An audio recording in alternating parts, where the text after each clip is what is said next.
சொந்தமா ஏர்லைன்ஸ் கூட இல்லாத ஒரு நாட்டுக்கு வந்து ஏர்போர்ட் தேவையா அப்படிங்கக்கூடிய ஒரு கேள்வியை வந்து நாம் தமிழர் கட்சியில நிறைய பேர் வந்து முன்வைக்கிறாங்க.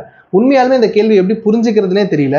இது எப்படி இருக்குன்னா, சொந்தமா வந்து கார் கம்பெனி கூட இல்லாத ஒரு நாட்டுக்கு எதுக்கு வந்து கவர்மெண்ட் ரோடு போடுறாங்க அப்படின்னு கேட்கக்கூடிய ஒரு கேள்வியா தான் வந்து எனக்கு வந்து படுது.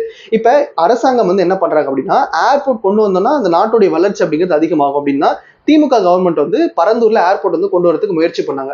ஆனா அதுல நிறைய சிக்கல்கள் இருக்கு. அவங்க கொண்டு வர போற இடம் வந்து நீர்பிடிப்பு பகுதியா இருக்கு. விவசாய நிலங்கள் வந்து பெருமளவுல பாதிக்குது. அதனால அங்க ஏர்போர்ட் கொண்டு வரக்கூடாது அப்படின்னு நாம் தமிழர் கட்சியோ இல்ல நிறைய அமைப்புகள் வந்து போராட்டம் வந்து பண்ணாங்க. அதை தொடர்ந்து தேர்தல் வாக்குறுதியா கொடுத்ததுனால டிவிகே அரசாங்கம் வந்து இன்னைக்கு இந்த ஏர்போர்ட் கட்டுறது விஷயத்தை வந்து கைவிட்டிருக்காங்க.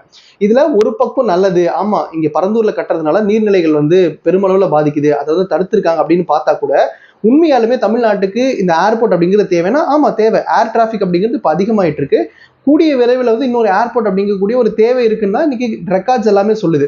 அப்ப அதை தொடர்ந்து நம்ம பாக்குறப்ப எங்க ஏர்போர்ட் கட்டுவாங்க, அடுத்தது எங்க நிலம் வந்து கையகப்படுத்துவாங்கிறப்ப அது மிகப்பெரிய ஒரு சிக்கலா இருக்கு. ஏன்னா விவசாய நிலங்கள் அழிக்காம, நீர்நிலைகள் வந்து அழிக்காம இன்னொரு இடத்துல வந்து ஏர்போர்ட் கட்டுறது அப்படிங்கிறது மிக மிக சிக்கலான ஒரு விஷயம். அது அரசாங்கம் எவ்வளவு சீக்கிரம் பண்ணணுமோ அதை வந்து பண்ண ஆரம்பிக்கணும். ஆனா நாம் தமிழர் கட்சியிலிருந்து கேட்கக்கூடிய கேள்வி எப்படி இருக்குன்னா, ஏர்லைன்ஸ் இல்லாத ஒரு நாட்டுக்கு ஏர்போர்ட் தேவையான்னு நீங்க ஸ்டேட் கவர்மெண்ட்டை பார்த்து கேட்கிற மாதிரி இருக்கு.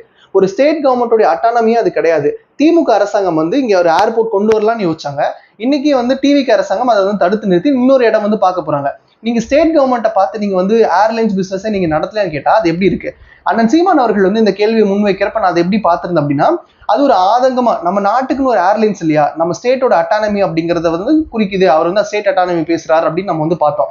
ஆனா இன்னைக்கு அதை தொடர்ந்து நிறைய பேர் வந்து ஏர்லைன்ஸ் பிசினஸே இல்லாம எதுக்கு வந்து ஏர்போர்ட் அப்படின்னு கேட்கக்கூடிய கேள்வி வந்து ஸ்டேட் கவர்மெண்ட்டை பார்த்து கேட்கக்கூடிய ஒரு கேள்வியா வந்து இருக்கு. அதை வந்து நம்ம வந்து மாத்திக்கணும் அப்படிங்கிறது என்னுடைய வேண்டுகோள்.